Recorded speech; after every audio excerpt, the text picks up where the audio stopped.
Olá pessoal, tudo bem com vocês? Sejam todos muito bem-vindos ao Clube dos Dividendos. Eu sou Bruno Mazzoni. Hoje é dia 14, domingão, dia que antecede uma provável abertura na segunda-feira. Tensa nos mercados. Acho que o único ativo que conseguiu digerir aí a escalada entre Irã e Israel foi o Bitcoin, que já se recupera. Então até dá um ar ali de alento para segunda-feira. Mas vamos lá, todo domingo aqui no clube, para quem já é inscrito, manja, né? Às 6 da matina. Brunão posta o vídeo lá da Itaúsa com o plano de fundo sendo o cenário macro. Como hoje nós temos aí esse fato que pode trazer para o petróleo especificamente um pouco mais de pujança compradora na semana que vem, vou lá, vou comentar aqui um vídeo macro 2.0, mais focado em petróleo e principalmente, pessoal, dólar. Então vou fazer aqui, vou repassar para vocês um cenário, porque dentre as pautas do vídeo, vai começar lá com a agenda esvaziada, resultado, temporada corporativa norte-americana escalando, petróleo, petróleo, petróleo. Vou falar muito sobre petróleo, sem dúvida nenhuma. Tá? Depois, aqui, esse é o gráfico mais interessante que eu quero mostrar para vocês. Tá? Aqui é o gráfico entre dólar e petróleo. Aqui eu vou passar um bom tempo no vídeo de hoje. Certo, pessoal? Então, se você se interessa, gosta de cenário macro, vou falar sobre ativos para se investir, curva de juros, commodities, aquela coisa toda bonita, e dólar, tanto versus o petróleo, dólar mundo, DXY, euro, iene japonês, quanto o nosso dólar aqui. Esse que dá a notícia mais desagradável para o alocador de recursos de curto prazo. Tá? Então, o disclaimer está na tela, eu sou o Bruno Mazzoni, seja muito bem-vindo aqui ao Clube dos Dividendos. Todos os dias estou presente aqui com vocês, pessoal. Às vezes, comento, tá, sobre cenário macro, faço alguns vídeos mais, entre aspas, de noticiário breaking news, vamos assim colocar, porque de fato, né, temos aí um momento não muito agradável, tá, principalmente para a geopolítica global, e isso está batendo especificamente no petróleo. Tá? Vamos lá. Eu começo com o petróleo, pessoal. Vou colocar a tela cheia aqui para falar desse gráfico. E por enquanto tá bonitão, pelo menos para minha tese. E aí você deixa um comentário a sua, tá?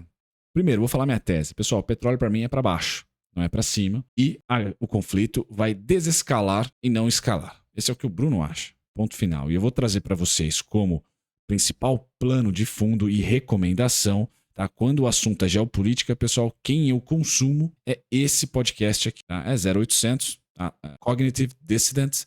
Qual o problema do Jacob Shapiro? Eu gosto muito dele, tá? Pessoalmente acho baita de um analista geopolítico, tá? E do Rob, que é o analista CNPI dele, que também é muito bom. Então, qual foi o podcast que eu escutei? Foi esse aqui. Eu sei que está aparecendo aqui 24 minutos restantes, que foi no YouTube que eu acabei assistindo, tá? Então, Emergent Update. Estamos nós rumando aqui para a Terceira Guerra Mundial. É isso que o texto fala aqui. E ao longo do podcast ele dá a opinião dele. Tá? Uma opinião bem rápida, mas uma opinião, pessoal, de quem está postando pra gente, ou postou pra gente no domingo, tá? Dia 14. Então é dentro desse podcast aqui que eu tiro um pouquinho da minha opinião para dizer, olha, eu acho que vamos desescalar e não escalar. Pelo simples fato, pessoal, que o Tio Sam não tem nenhum interesse, tá, em escalar. Tem o interesse, por exemplo, de parar, de apaziguar. Aí sim. Por que não tem interesse em desescalar, pessoal? Porque inflação machuca eleição. Rima, ão, certo? E petróleo é um das commodities que mais podem ali escapar da mão e ganhar a especulação de alta, e até com nuance muito importante de oferta e não tanto de demanda. E o petróleo é gasolina. Gasolina é consumo nos Estados Unidos está pujante. Certo, pessoal? Então eu não vejo interesse aqui. Não vejo interesse do Irã em escalar. Tá? O próprio Irã não tem interesse nenhum em escalar, em ganhar um custo alto ali, tá, de guerra. Não vejo. Tá? Ele que está vendendo pra caramba petróleo para a China, precisa daquele estreito, daquela região geográfica ali para continuar mandando petróleo para a China, e tá todo mundo certinho por ali. Tá? Tem muito interesse em não ter conflito nesse momento. Pessoal, acho que o único interessado em ter conflito é o Netanyahu, porque sem o conflito, muito provavelmente, ele vai sair fora do poder por lá. Tá? Então, não vejo muitos interesses de grande dinheiro, tá, nesse conflito. Nem bélicos, tá, de indústria bélica norte-americana ou russa, que seja. Acho que ninguém tem esse interesse maior do que de baixar a inflação, tá, e manter a inflação tranquila e o barril do petróleo também tranquilo. Tá? Não é interesse do Tio Sam ter barril de petróleo forte, tá? Por mais que a produção por lá esteja muito intensa, tá?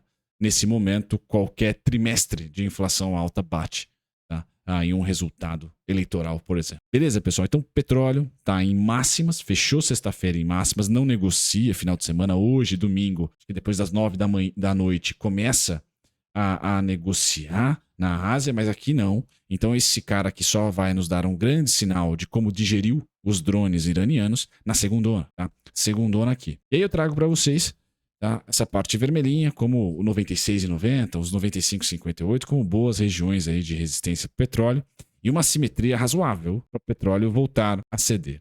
E aqui eu saio um pouco da tristeza, que é a escalada do conflito, tá? A possibilidade da escalada até o momento que li, tá? Não tivemos mortes, né? Conseguiram interceptar lá os dronezinhos do Irã. Nesse momento, então eu vejo essa possibilidade aqui do petróleo ter uma assimetria para baixo e não para cima. Tá bom? Esse é o Bruno falando. E hoje, pessoal, nós temos quase que como um cordão umbilical, petróleo de um lado e o dólar do outro. Tá? Então, aonde um vai, o outro vai atrás. Por quê? Petróleo para cima significa inflação. Tá? Inflação futura percebida aumentando. Inflação futura percebida aumentando, principalmente na terra do tio Sam, tá? Nós temos o Fed demorando mais a cortar juros. Acho que ninguém fala que ele vai subir juros, né? Mas demora mais para cortar. Demorando mais para cortar, o dólar ganha terreno. E na semana passada, retrasada, nós tivemos aí os bancos centrais, tanto do Japão não sendo duros o suficiente, como o mercado esperava pelo menos, quanto da Europa, louquinhos para cortar. A Europa já teve bancos centrais específicos ali que já mandaram bala no corte. A Suíça é o exemplo. Tá? Então essa semana aqui, semana passada, perdão, nós tivemos o dólar ganhando muita força naturalmente, por inércia. Tá? Por inércia. E nós tivemos o CPI, a inflação americana, vindo acima do esperado. Certo, pessoal? Então foi ali a semana perfeita para o dólar marretar todo mundo. Euro, iene, moedas emergentes. E aí quem que sobreviveu? Dólar, petróleo, ouro, Bitcoin. Talvez quem for criptomaníaco aí, deixa um comentário se o Bitcoin mandou bem semana passada, mas muito provavelmente. Então nós tivemos lá só os ativos defendidos de risco ali, né? Conseguindo ir bem. Pois bem, eu imagino que essa vai ser uma realidade ao longo do ano, pessoal? Não, tá? Mas nós começamos a ter aqui, principalmente no nosso câmbio brasileiro, um sinal difícil. Então fiquem comigo até o final, tá? Que eu já chego no Brasil. Por hora, pessoal, vamos sair desse gráfico feio e bonitão aqui, vamos para o gráfico do dólar, tá? Eu volto a expandir para vocês. Então, esse é o empobrecimento do mundo. Se eu pudesse printar para vocês um gráfico que está deixando o mundo mais pobre, é esse aqui. O dólar é a dívida do mundo, tá? Então, dólar subindo, certo? Pós-pandemia, pós-2020. Petróleo subindo, uma commodity vital para várias indústrias. Tá? Depois nós tivemos a bonança para todo mundo. Todo mundo raspou um pouco da cereja do bolo aqui, ó. Dólar cedendo e o petróleo também cedendo. Para níveis onde, pela primeira vez pós-pandemia, o mercado, vamos dizer assim, achou o justo. Tá? Tanto do dólar, certo? Quanto do petróleo. Só que agora, entre janeiro, fevereiro, março, abril de 2024, pessoal, nós estamos tendo o dólar, o DXY, querendo continuar a tendência de alta, fazer um pivô de alta. E o petróleo igual. Quem está chamando quem que é o cachorro aqui, pessoal? O petróleo. Tá? Então, o que está fazendo o DXY subir não é a atividade econômica super forte norte-americana. Eu não creio que seja. Assim, não creio que seja só isso, ou que tenha maior peso. Tem lá seus 30% de peso. Que tem mais peso para mim para fazer o dólar subir, na minha opinião, eu sei que é meio. Não é controverso. Não vejo tantos analistas, vamos assim dizer, falando dessa maneira, é petróleo. Onde o petróleo vai, o dólar vai atrás, porque petróleo quer dizer inflação, inflação quer dizer Fed, hawkish, mantendo taxa de juros por mais tempo alta. Tá? Então, para o mundo, o que é o melhor? Eu acertar. A gente ter aqui, de fato, o petróleo achando um teto, nos 96, nos 91 mesmo, nos 93, não invadindo os $100, vai ser uma péssima headline, né, do Wall Street Journal, né, Brent ou o WTI batendo $100 o barril. E aí com isso eu tenho quase que certeza que o DXY vai ceder, tá? E principalmente, pessoal, então essa é a simetria, DXY continua na consolidação, não é que cai, continua na consolidação nesse segundo/terceiro tri, e é nessa expectativa que nós teremos o rally dos emergentes, que eu tenho como cenário base, e o petróleo também continua na consolidação. A dança continua, pessoal, nesse segundo trimestre. Não vejo a dança mudar, mesmo com o conflito escalando, ou tendo essa escalada, tá? Porque não há interesse. Tem um grande interesse ali, principalmente financeiro, em escalar uma guerra esse ano. Beleza? Mas, à direita do gráfico, pessoal, duas coisinhas que vão ajudar a gente, que infelizmente não vão ser divulgadas na semana que vem. Tá? Duas coisinhas que não serão divulgadas na semana que vem. Na semana que vem nós temos fraquíssima agenda, né? Nós temos aqui de realmente vendas no varejo, tá? Vendas no varejo mês contra mês, tá? E building permits. Se você falar assim, pô, Brunão, acabou de falar que é fraquíssima, né? A agenda da semana que vem. Para a Faria Lima como um todo e para Wall Street, provável. Agora, para mim, certo, pessoal? Quero muito que o serviço americano caia e que a manufatura suba. Então, esse dado aqui, pessoal, 9,6, importantíssimo. Importantíssimo. Se nós tivermos vendas no varejo norte-americanas para baixo, tá? O Brasil bombou. Vendas no varejo épica, né? Se nós tivermos venda no varejo nos Estados Unidos para baixo, opa, show. Por quê? Atividade econômica para baixo. Atividade econômica para baixo, pessoal, acalma o dólar, tá? Acalmando o dólar, ajude muito, tá? Ajude muito. É justamente o dólar que eu quero que acalme. Por quê, pessoal? O natural, tá? O natural do dólar não é seguir o petróleo, tá? O natural do dólar, quando o petróleo inverte, parte inferior do gráfico, pessoal, o petróleo sobe, o dólar cai. Isso controla a inflação. Fica 0 a 0. Né? Nós temos o dólar ganhando força, mas o barril perdendo. Então, poxa, sossego. Tá? Melhor dos mundos para a economia real, tá? Principalmente o Brasil, que é um país exportador. Tá? É esse aqui, ó. Estabilidade. Estabilidade. Quem gosta de volatilidade, pessoal, é mercado financeiro. Economia real, os empreendedores aí que me escutam, me assistem, odeiam. Né? Fechar um contrato de milho, de soja, de que seja lá qual for a commodity, ou do próprio câmbio, e o negócio fica uma loucura. Cada mês está um preço 10% para cima, 10% para baixo. Uma loucura. Quando nós temos estabilidade, opa, mundo legal. Tá? E a estabilidade também pode ser percebida como legal, e é o momento das small caps, tá? No mercado financeiro. Certo? O que eu planejo, então, para esse segundo trimestre? Estabilidade. Tá? Estabilidade. E nesse momento, infelizmente, nós estamos na estabilidade, mas ela está sendo testada. Porque o dólar está no topo da estabilidade, entre aspas, tá? E o petróleo está no topo da estabilidade também. Então, é um momento de tensão? Só que, na minha opinião, petróleo para baixo, dólar para baixo. Taticamente, nesse segundo tri. Estamos em abril, maio, dificuldade, maio mesmo, segunda quinzena em diante, a gente vai ter uma desaceleração do dólar e uma desaceleração do petróleo. E tem um dado, pessoal, essa semana, segunda-feira, que na minha opinião, a vendas no varejo se torna muito importante, porque saber como é que está a economia agora nos Estados Unidos pode apaziguar a escalada que o dólar está tendo, tá? Pode apaziguar. E se você está comigo, achando que não vai escalar a guerra, bom, você vai ter ali um pouco mais de treta no geopolítico, mas vamos lá, pessoal, não precisamos nem voltar muito. O petróleo teve quantos motivos para subir, tá? Quantas guerras para subir, melhor dizendo, né? Rússia e Ucrânia, depois Hamas e Israel e não subiu, tá? Então o que está fazendo o petróleo subir para mim, na minha opinião, pessoal? PMIs industriais para cima. E a escalada deu um bumpzinho a mais. Quando sair o bump, né, a alta da escalada da guerra, e eu acho que vai sair, vai ficar só os PMIs industriais. E esses podem vir um mês bom e outro nem tanto. Tá? Pode ir oscilando, porque o dólar está ganhando muita força. Então, que empresário está tomando dívida pra caramba agora? Vendo commodities subindo e dólar subindo. E atividade econômica não tá aquela maravilha. Então, acho que naturalmente é difícil em economia, né? Mas creio, eu tenho que formular um cenário base, que nós vamos ter serviços para baixo e indústria navegando ali mais ou menos, tá? E isso já vai ser suficiente para manter o dólar quieto, lateral, não fazendo máximas acima de máximas acima de 2021, por exemplo, e o petróleo também não indo para $100. Torço para isso, pessoal. E aí eu construo um cenário. No ano, vocês podem ver aí que nós temos blue chips se destacando. Petrobras é uma delas, Banco do Brasil é outra, tá? Sabesp, a Suzano, a Embraer, é a melhor empresa da Bolsa em 2024. Então nós temos algumas empresas de grande capitalização, mas de novo, pessoal, se você acredita nessa tese da escala não ficar mais ardente da guerra e numa desaceleração do petróleo, ou seja, ele ficar ali nos 70, 90, 80, 96, 85, 95, tá?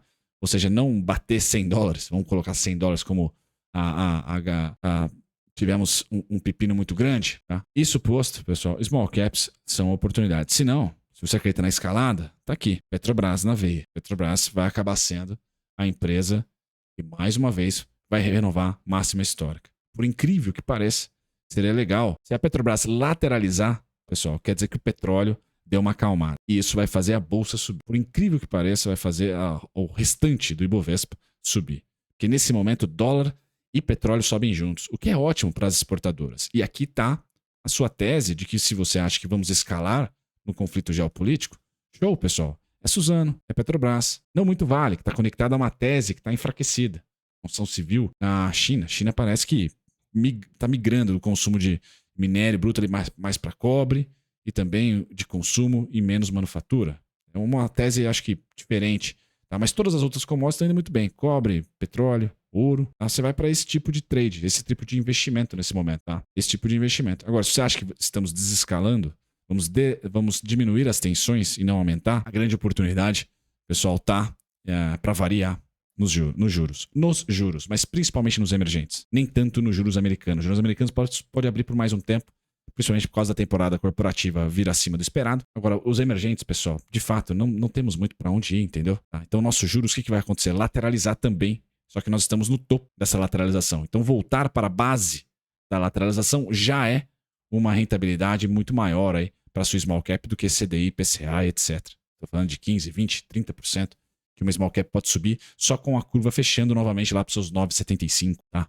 Seus 10, seus 9,50, 9,60 que eu tenho ali como fechamento para a curva até julho, tá? Então aqui tá um pouquinho do resumo, pessoal. Quando eu entro pro pepino, tá?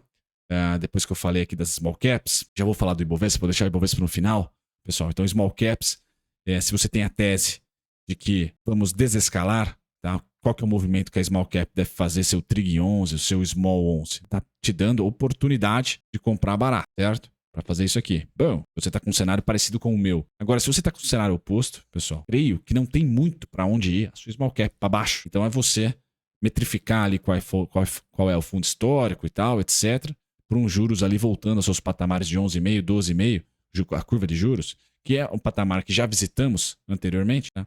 Você faz a correlação ali com o preço da sua small cap. Bom, small cap, sempre que eu falo aqui, são as empresas de pequena capitalização lucrativas, não aquelas que estão passando dificuldades para ter lucro. Agora, o que é pepino, pessoal, o que pode aqui, de fato, gerar um estresse, é o dólar. Porque o dólar, eu sempre falo que eu sou um analista que acredita que a história rima, não se repete, né? Aquela coisa toda. Mark Twain, Voltaire, né? Bom, o dólar, pessoal, deu este sinal aqui, ó, para mim, na semana passada. Aqui é 2018, tá? Então, na parte técnica, o dólar foi lá e cortou aqui uma linha de tendência de baixa e fechou pujante, tá? Pujante. Qual a diferença, pessoal? E aqui é por isso que eu quero colocar um grande asterisco, porque eu não acho que o dólar vai fugir ainda.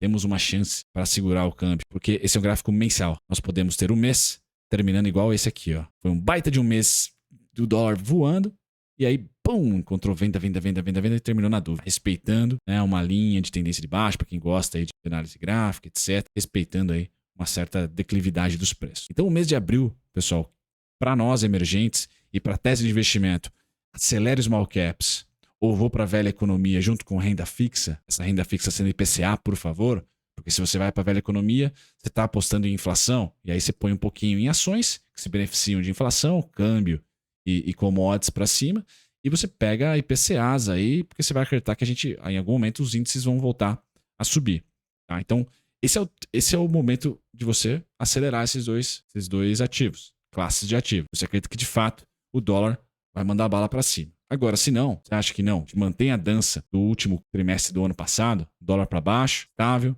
commodities estáveis e até para baixo algumas delas, show, tá? Porque aí a gente tem hoje os dados econômicos rodando da seguinte maneira: indústria para cima, serviços fraquejando, começando a fraquejar, mas ainda quente. Se nós tivermos aqui serviços continuando nessa toada, indústrias subindo, pessoal, finalmente a gente vai ter aí o soft landing dourado para os emergentes, tá? Para os emergentes.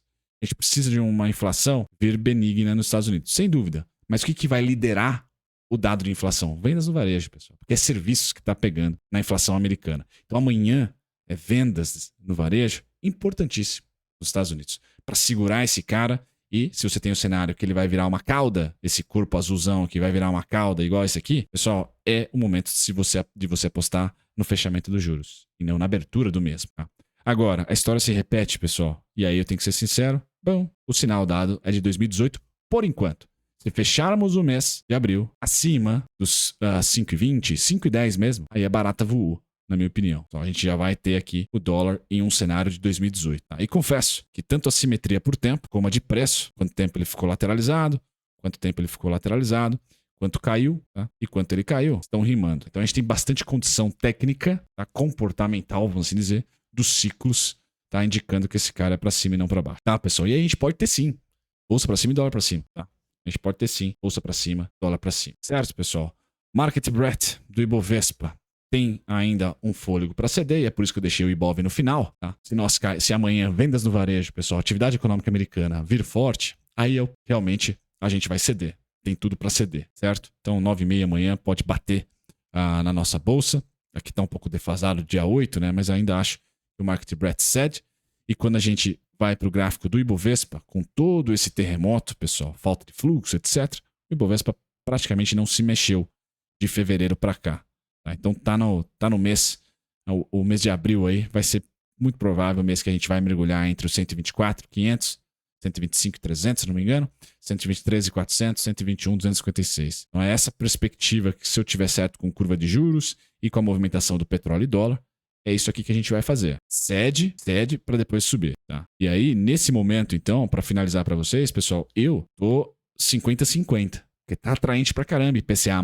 Teve atraente no começo do ano, quando janeiro deu esse sinal aí do CDI. Mas agora no segundo trimestre, IPCA+, e bolsa. IPCA+, e bolsa, tá? Tô bem conectado ali, fundos imobiliários de logística, tá? Então tô bem 50-50 ali, ó, tá? Se de repente azedar, o dólar espichar, como eu mostrei pra vocês, pessoal, eu não tenho tanta commodity na minha carteira, tá? Aí eu troco. Aí eu vou pra dívida, aí eu vou pra IPCA+, tá? Um pouquinho de ações, sem dúvida nenhuma. Ainda creio que a gente tem ali algumas ações importantes, mas aí eu vou ancorar a minha expectativa, se o dólar subir, tá? E fechar acima lá dos 5,23, por exemplo, no mês de abril, eu vou ancorar minhas expectativas para entender que esse ano aqui é um ano de acumulação e não um ano de rentabilidade. 2024 começou, tá? E esse gráfico do Ibovespa, ele é simbólico para mim por causa disso. Ele começou com cara de ano de rentabilidade, né? Trazendo para nós a expectativa que 2021, 2022 e 2023 foram os anos de acumulação e que 2024 é o ano da rentabilidade, ou seja, quem fez encher o carrinho, agora surfa um pouquinho, compra, mas compra menos, vai só surfando. Pois bem, se mostrar que é um ano de rentabilidade, é um ano de acumulação, show, pessoal. Vou comprando menos, mas vou comprando sem dúvida nenhuma, ancorando as minhas expectativas aqui, e a minha carteira de ações não vai bater o CDI, tá? Tampouco o IPCA+, caso o IPCA volte a subir. Um terceiro cenário, e prometo, pessoal, finalizo o vídeo aqui, é para os pessimistas de verdade ali, quem tá achando que realmente não só a barata vai voar, mas mais coisas irão voar aí, tá? E que, na verdade, a gente vai ter uma grande crise. Bom momento, caso a gente tenha, nesse segundo trimestre, um rally ou uma estabilização dos preços, pessoal. Não semana que vem, não agora, dia 15, amanhã segunda, né? Mas quando, de repente, a guerra esfriar, etc., e você ainda continuar com a tese de recessão, por exemplo, ou de crise, é esperar a volatilidade baixar, assim como foi ali entre fevereiro e março, por exemplo, e comprar put longa, né? Comprar ações, comprar opções de venda longas, acreditando que a gente vai voltar ali para as mínimas de 2021, 22 e 23. Tá? Esse é um cenário de crise que não deve estar barato nesse momento, porque a volatilidade aumentou. Mas, pessoal, estatisticamente a gente tem ali maio, depois do sell in May go away, quase que um bimestre de alta. Entre junho e julho. Junho e julho são meses compradores, estatisticamente. Tá?